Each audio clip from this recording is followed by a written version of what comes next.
प्रतापगढ़ का एक छोटा सा गांव मालपुर। इस गांव का नाम सुनकर लोगों के चेहरे पर एक अनजाना सा डर भराता था। पिछले एक हफ्ते से यहाँ मूसलाधार बारिश हो रही थी। इस गांव की सबसे बड़ी समस्या थी बिजली की। शाम होते ही हर घर में सिर्फ लालटेन और मोमबत्तियों की टिमटिमाती रोशनियां दिखाई देती थीं।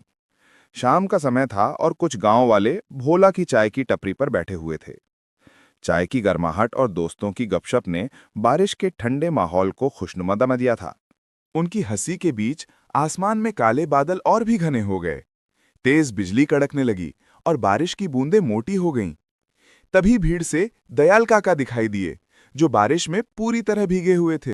अरे ओ दयाल काका, इतनी तेज बारिश में कहां से आ रहे हो?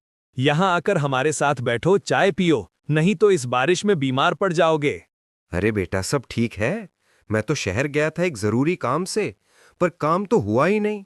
और ऊपर से ये बारिश ने हाल और खराब कर दिए। रास्ते भर पानी ही पानी था, चलना भी मुश्किल हो गया था। हाँ दयाल काका, इस बारिश से तो हम भी परेशान हैं, लेकिन इस बारिश में आपकी कहानी सुनने में जो आनंद है वो और कहीं नहीं। और जब दोस्त पास बैठे हों, बातें करते करते हंसी ठिठोली हो रही हो, तो लगता है जिंदगी का असली स्वाद यही है। और इसी बहाने हमें अपनी कहानियां भी सुना देना। आपकी कहानियां सुनने में बहुत मजा आता है।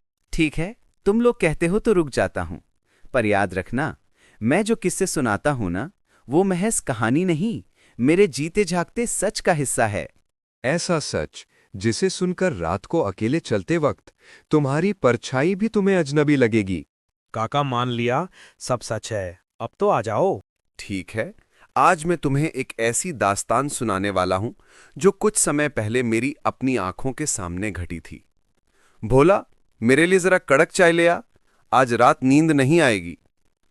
ये किस्सा उस दौर का है जब मैं करीब 30 बरस का जवान था। रात का समय था, गुप अंधेरी और डरावनी रात। आसमान फट रहा था, मूसलाधार बारिश हो रही थी और बिजली लगातार गरज रही थी। मैं अपने ऑफिस से लौट रहा था और सोचा कि रास्ते में अपने दोस्त नरेश के घर भी चला जाऊं। सड़कें सुनसान थी, दूर दूर तक एक इंसान तक नजर नहीं आ रहा था। मैं तेज कदमों से आगे बढ़ रहा था, तभी मेरी नजर दूर खड़े एक अजनबी पर पड़ी।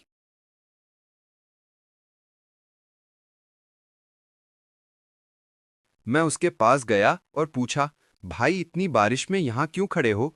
कहीं रास्ता भटक तो नहीं? आगे की सड़क पर पानी इतना भर गया है कि रास्ता बंद हो गया है, और इस घने जंगल के रास्ते से अकेले जाने का सोचकर ही डर लग रहा है।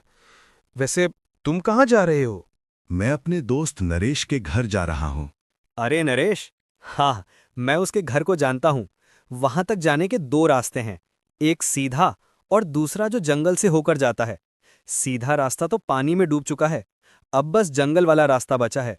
वो थोड़ा लंबा जरूर है, लेकिन सीधा नरेश के घर तक ले जाएगा। वैसे मुझे भी उसी तरफ जाना है।